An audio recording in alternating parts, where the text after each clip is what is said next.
soyez bénis au nom de Jésus. Alléluia. C'est notre jour de repos. Hein, faire comment? L'Éternel te donne le repos. Que Dieu fasse que tu puisses entrer dans le repos du Seigneur. Et que tu puisses compter désormais sur lui. Que dans tous ces moments que tu traverses, que tu puisses voir le bras de l'Éternel se déployer en ta faveur. Et que tu puisses chaque jour que tu viens dans cette maison, que tu puisses toujours le célébrer, le glorifier parce qu'il veille sur toi. Amen. On va élever nos voix ensemble et bénir l'Éternel qui veille sur nous, qui prend soin de nous. Il n'a pas changé. Ce Dieu-là est extraordinaire. Ce Dieu-là est merveilleux. En lui, il n'y a point d'ombre de variation. Il ne change point. Il est le même hier, aujourd'hui et éternellement. Élevons nos voix et bénissons-le, célébrons-le, glorifions-le. Nos vies lui sont dédiées. Nos vies lui appartiennent. Tout ce qui vit en moi est à lui. Alléluia. Alléluia. Pareil pour toi. Dis-lui.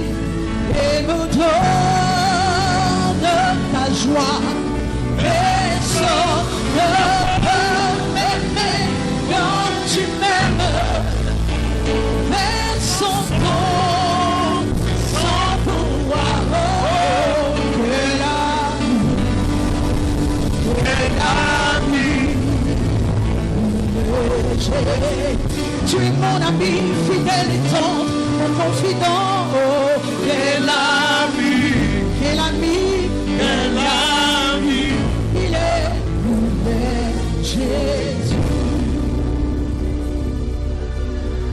Alléluia.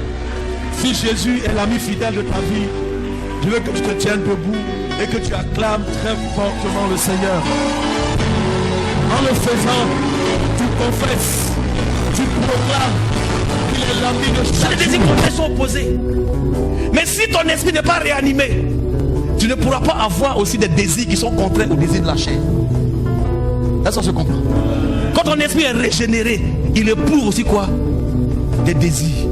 C'est pourquoi tu aimes les choses de Dieu, mais en même temps tu ne sais pas qu'est-ce qui se passe. Mais il y a des choses que tu as rejetées hier qui t'attirent également. Ça ne veut pas dire que Dieu ne t'aime pas. Ça ne veut pas dire que Dieu te rejette. Quand Dieu te regarde, il voit ta faiblesse, mais il te regarde au travers du sang de Christ. Il voit le sacrifice de Jésus. Et quand il continuera de t'aimer à cause de son esprit qu'il a mis en toi, qui a été régénéré. Et Dieu est heureux parce que tu as accepté son fils. Parce que tu as laissé ta vie en ses mains. Et ce matin, ce que je voyais, vous savez, quand le Seigneur dit que le vent souffle, comme l'esprit qui souffle, si je te dis quelque chose, il ne faut pas ça te troubler. Dieu fonctionne comme un émetteur et en même temps un récepteur. Et quand ton esprit est inanimé, si toi tu n'as pas le décodeur, tu ne peux jamais, c'est pas si tu peux recevoir. On est d'accord, non? Quelqu'un a Canal Horizon chez lui, non?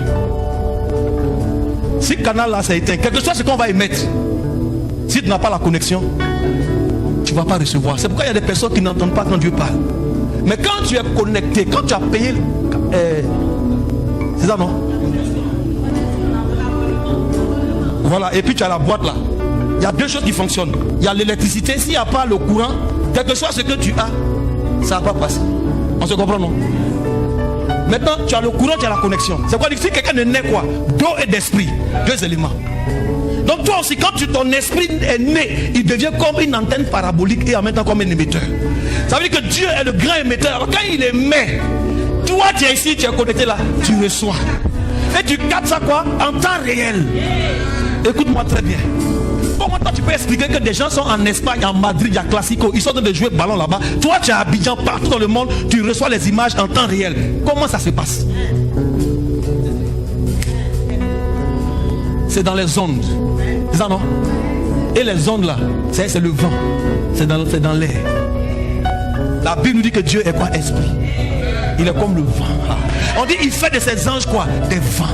Si une image peut partir d'un point A à un point B à plus de 300 000 km par seconde, laisse-moi te dire que quand Dieu dit quelque chose, à l'instant où ça peut parcourir la terre. Et tous ceux, écoutez, vous n'avez pas idée de qui nous sommes. Quand ton esprit a été activé et que tu es né de nouveau, c'est comme si la réception est quoi? Est claire maintenant. Tout ce qui est mis dans le ciel, tu captes. Est-ce que je suis parle à quelqu'un ce matin? Et la dimension de Dieu en toi, c'est ton esprit. Ce que Dieu cherche à voir en toi, ce qu'il voit quand il te regarde, il voit d'abord ton esprit. Laisse-moi te dire que tout ce que tu émets sur la terre, Dieu entend. Parce que les ondes là, il y a différentes fréquences. Il y a des fréquences. Quand on capte la fréquence, on dit oui, on est sur la bonne fréquence. Nous, notre fréquence, la fréquence du royaume des cieux. Si tu n'as pas activé cette fréquence, tout ce qui va se passer dans le royaume, tu seras à côté. Il y a même des fréquences qu'on ne peut pas entendre, qui sont émises. Même les chiens, les animaux entendent, nous on n'entend pas. Donc il y a des choses, quand Dieu parle, si tu n'es pas connecté sur la bonne fréquence, tu ne peux pas percevoir. La bonne fréquence, c'est que ton esprit soit animé par la puissance de la résurrection de Jésus et par la parole de Dieu. Donc tu es sur la bonne fréquence. Est-ce que quelqu'un ne voit pas quand on change de... On dit change de... Comment on fait ça? Ouais, le gros bouton, on tourne pour capter. Dis à ton voisin, mets-toi dans la bonne fréquence. Alors je ne sais pas ce matin si tu es né de nouveau. Mais si tu es né de nouveau, tu es né en esprit. Ton esprit a une vie. Ton esprit est sensible aux choses de Dieu. Je ne voudrais pas trop parler. Et c'est quand on va commencer à aborder les choses qui concernent les manifestations de l'esprit. Nous sommes en train de nous préparer. Entre Pâques et la Pentecôte, il y a 7 semaines. Soit 49 jours. Et par la grâce de Dieu, nous sommes en train de préparer le peuple, l'église, à entrer dans cette Pentecôte 2024. Il y aura une fréquence des choses de Dieu. Et c'est pas ce qu'elle comprend. Chacun sera, comment on appelle ça? Comment je peux dire ça? Aidez-moi. Bien branché, bien réglé sur la fréquence. Si ça marche pas, on dit mais est-ce que tu es branché? Est-ce que tu as payé la connexion? Oui. Mon frère, les choses de Dieu là, ça va être clair. Et Dieu va se manifester clairement. Ça peut aller. Donc dis à ton voisin, je sais que tu es un esprit. C'est pourquoi je veux dire à quelqu'un, il ne faut pas avoir peur des petits sorciers. Eux aussi ils sont esprits. Les mystiques, les francs-maçons, eux aussi ils sont esprits. Eux aussi ils font les choses. Eux aussi leur esprit a été réveillé avec des incantations. Ils ont appelé des entités spirituelles. Il y a des fréquences en esprit ou qui appellent des entités spirituelles. C'est pourquoi pour les appeler, souvent c'est des sons qui vont émettre, c'est des sacrifices qu'ils font faire. J'aurais tenté de bien vous expliquer ça. Mais nous on n'a plus besoin de faire des sacrifices. Un seul sacrifice ça suffit. On n'est pas entré dans le monde spirituel par effraction, mais on est entré de manière légale par le nom de Jésus. Il a dit je suis la porte. Nous avons franchi de manière légale. Mais je ne veux plus que quelqu'un dans cette maison vive comme s'il n'est pas un esprit. Tu n'es pas seulement une âme dans une chair, dans un corps. Non, tu es plus que ça. Et quand Dieu te regarde, il ne voit pas seulement ton enveloppe charnelle, mais il voit ton esprit. Et il prend plaisir à ton esprit. C'est pourquoi vous allez voir que quand on commence à célébrer, on n'a pas besoin forcément de grand chose. Mais si quelqu'un commence à émettre en esprit, tous ceux qui sont nés en esprit, qui ont l'esprit peuvent capter la fréquence et puis dire, il y a quelque chose qui se passe ici. Ça ne te laisse pas indifférent. Est-ce que je parle à quelqu'un? Et quand nous fonctionnons comme ça, on sait reconnaître la fréquence. On sait reconnaître le son du royaume. Et c'est ce qui va arriver bientôt pour quelqu'un dans cette maison. Tu vas être connecté au royaume de Dieu par ton esprit. Et tu vas voir, c'est quoi la Bible de marcher par l'esprit. Vivez par l'esprit. Il y a des choses que l'esprit te pousse à faire. Il y a des choses que ton esprit te pousse à faire. Quand il est régénéré, tu as besoin que ton esprit soit connecté parce que Dieu le réclame. Par la prière, par l'adoration, Dieu veut dans la méditation de ta parole que ton esprit vienne à lui. Parce qu'il chérit ton esprit. Dis à ton voisin, c'est avec jalousie que Dieu chérit l'esprit qu'il a mis en toi. C'est avec jalousie que Dieu chérit l'esprit qu'il a mis en toi. Donc autrement dit, quand Dieu te regarde, toi tu vas mettre tes bras comme ça là, c'est comme si Dieu te traverse pour aller saisir ton esprit. C'est ton esprit qui l'intéresse. Ton esprit. C'est pourquoi Jésus pouvait dire, celui qui croit en moi, même s'il meurt, il vivra. Pourquoi? Ton esprit reste toujours en éveil. Ton enveloppe charnelle peut s'éteindre, l'âme peut s'arrêter, mais l'esprit retourne. C'est quand Jésus peut dire, je remets quoi? Mon esprit en tes mains. Il savait qu'il était esprit. Ce corps-là, les hommes peuvent s'en occuper. Aller le mettre dans un trou, faire ce qu'ils veulent avec. Mais l'esprit régénéré retourne à celui qui l'a créé. Et ce matin, c'est ce que je ressentais, c'était comme quelqu'un, un esprit qui vient vers le Dieu des esprits de toute chair. Alléluia. Dis à ton voisin, le Dieu des esprits de toute chair te réclame ce matin.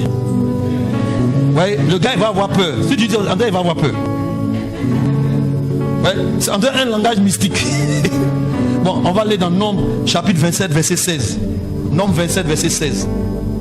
Nombre 27 verset 16. Nombre, et puis je m'arrête là. Nombre 27 verset 16. Que l'Éternel, le Dieu des esprits de toute chair, établit sur l'assemblée un homme. Je vais poser la question, le Dieu des esprits de toute chair, ça veut dire quoi? Ça veut dire que toute chair possède quoi? Un esprit. Et Dieu qu'on adore là, lui il est le Dieu de qui? De tous ces esprits. Pas de si tu es ta chair, il faut laisser, mais esprit qui est en toi là, c'est son Dieu qui est en haut là-bas. Donc quand nous adorons, ça dit que l'heure vient, c'est ça non? Et elle est déjà venue. Où les vrais adorateurs adorons le Père en esprit et en vérité. Car ce sont là les adorateurs que le Père quoi demande, recherche. Quels sont ceux-là qui sont nés en esprit, que leur esprit est animé, et avec leur esprit ils veulent se connecter à l'esprit. Voyez, quand le vent souffle, quand l'esprit de Dieu bouge, tous ceux qui sont esprits sont sensibles. Vous comprenez ça maintenant? Ah, il y a quelque chose qui se passe. Et j'ai vu dans mon esprit des personnes qui ont été transportées d'un lieu à un autre. Il peut le faire. Dieu n'est pas limité.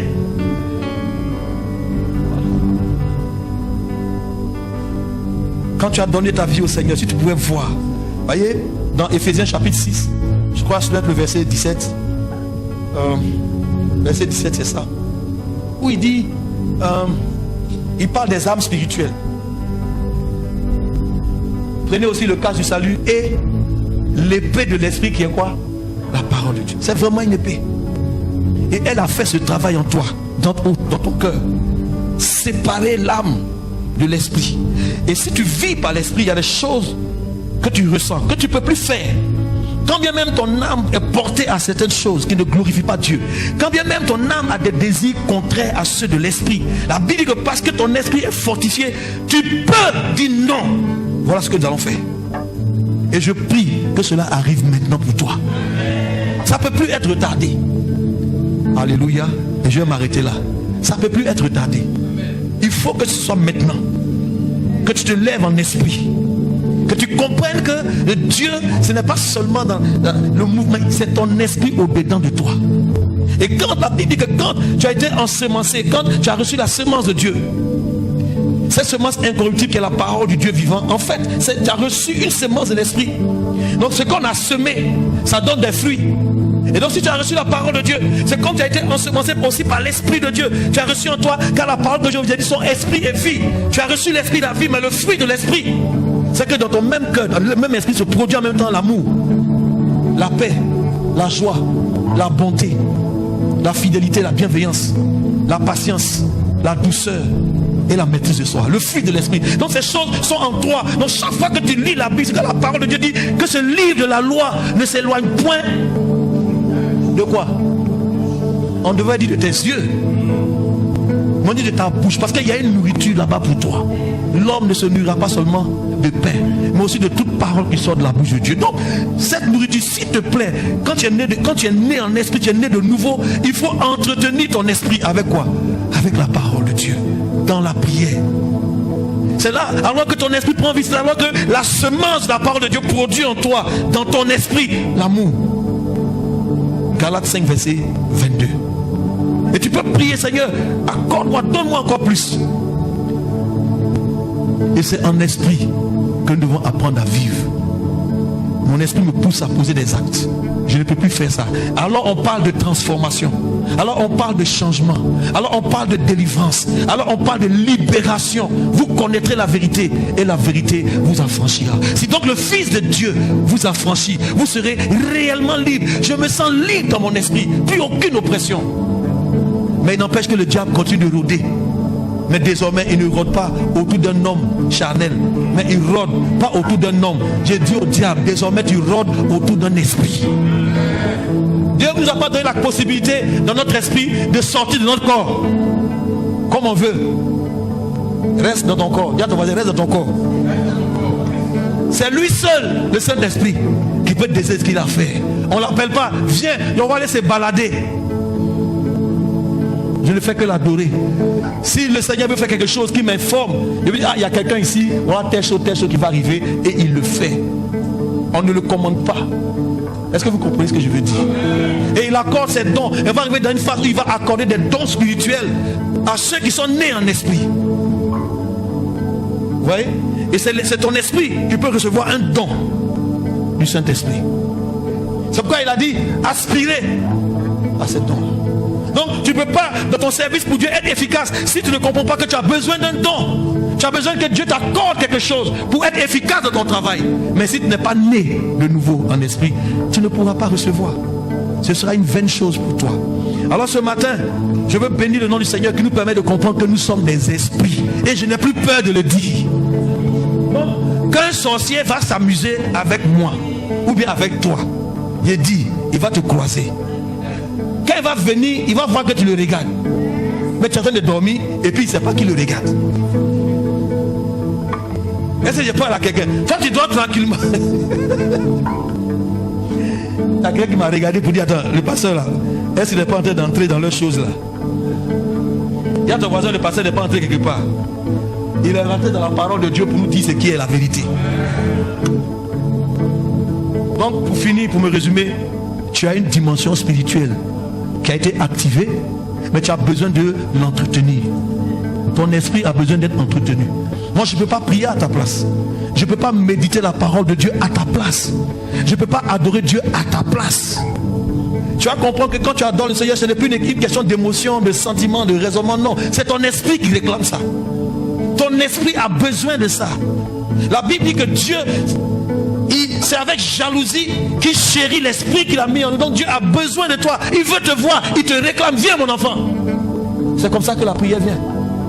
Tu peux être là, puis tu peux sentir que, en tant que j'ai envie de prier. Tu n'as pas envie de prier. Ton esprit réclame. Je ne sais pas si quelqu'un comprend ça. Souvent tu es là-bas et puis tu es perdu dans tes pensées. Tu es là. Ce n'est pas tes pensées, c'est l'esprit de Dieu qui dépose en toi la pensée de Christ, mais dans ton esprit à toi. Et ces choses-là, tu vas entendre les ruminer, tu vas entendre les repasser dans ton esprit. Tu peux prendre des notes, tu peux être ébloui, tu peux être émerveillé. Tout ça, c'est ton esprit qui est en train d'être fortifié, de grandir. Et c'est comme ça que quand tu prends la parole en public, les choses que tu as vécues, tu peux les dire par l'esprit de Dieu. Alléluia. Est-ce que ce matin, pour finir, est-ce que des esprits, si Dieu est le Dieu des esprits de toute chair, c'est qu'il est le Dieu de ton esprit, ou bien c'est pas ça? Est-ce que ton esprit ce matin avec moi peut s'aligner pour qu'ensemble nous puissions adorer notre Dieu et comprendre que ce n'est plus une affaire charnelle, ce n'est plus une affaire d'émotion, de sentiment qui se trouve dans l'âme, ce n'est plus une affaire de raisonnement. Non, je le vois pas, je le sens pas. Il faut dire, ce n'est pas une affaire de sentiment. Je sens pas. Aujourd'hui là, je n'ai pas senti. Aujourd'hui là, non. On ne sent pas le Saint-Esprit. Tu le vis. Et ton esprit ce matin veut se connecter à l'esprit. Est-ce qu'il y a des personnes ce matin qui sentent leur esprit? Ah. On te dit même pas prosterne-toi. La chose, quand ton esprit a... Jésus. Quand il dit mon âme a soif du Dieu vivant.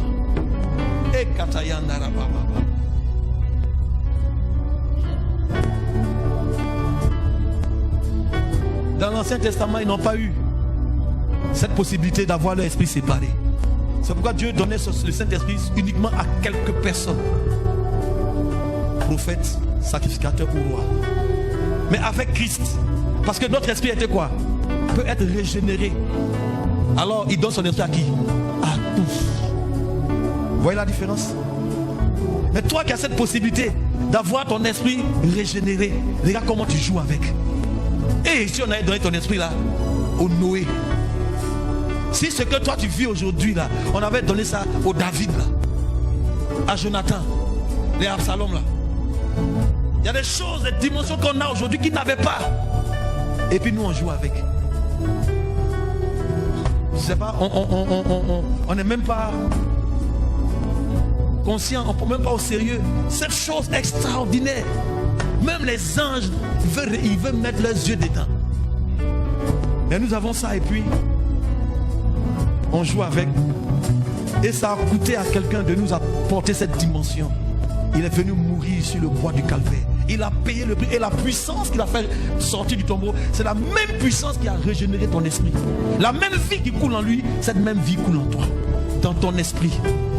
Et tu as cette capacité de capter, de saisir les choses de Dieu, de comprendre et de marcher d'une manière agréable à Dieu, en évitant les choses. Tu peux voir les choses de la chair, tu peux les regarder comme ça, mais je peux pas, je peux plus. Ça peut t'attirer, mais ton esprit en toi te dit non, il y a un frein. Avant il n'y avait pas de frein. On se jetait dedans, on prenait plaisir à ça. Mais aujourd'hui, je ne peux plus prendre plaisir à ces choses, ni toi non plus. Pourquoi? Parce que ton esprit a été régénéré. Et il a une vie qui te transporte. Et il est en communion. Et Dieu le réclame. Touche ton voisin, dit Dieu te réclame. Aujourd'hui là, je ne sais pas si 5 minutes suffiront, 2 minutes ou 10 minutes. Mais l'esprit de quelqu'un ce matin doit toucher, connecter, dis me voici. Quand tu vas, je te dis la vérité, écoute-moi bien, tu n'as pas encore fait cette expérience. L'Esprit de Dieu vient pour toi aujourd'hui, 28 avril 2024, je ne veux pas dire plus. Il y a quelqu'un parmi nous que Dieu veut faire entrer dans cette dimension. Regardez, beaucoup sont déjà à ce niveau au milieu de nous. Beaucoup captent, beaucoup perçoivent. Il y a comment? Mais Dieu veut que ce soit toute l'assemblée connectée, remplie. Ce n'est pas une question d'âge. Non, je suis encore au collège. Non, je suis encore au lycée. Je suis enfant. Ce n'est pas une question de sexe. Non, c'est pour les hommes. Non, c'est pour les femmes. Non, ce n'est pas une question de titre. C'est pour les serviteurs de Dieu. Non, c'est pour tout le monde. Dès que tu l'as accepté, que sa parole a pénétré, séparé ton âme et ton esprit est ramené à la vie. Alors, tu es validé pour recevoir les choses de Dieu.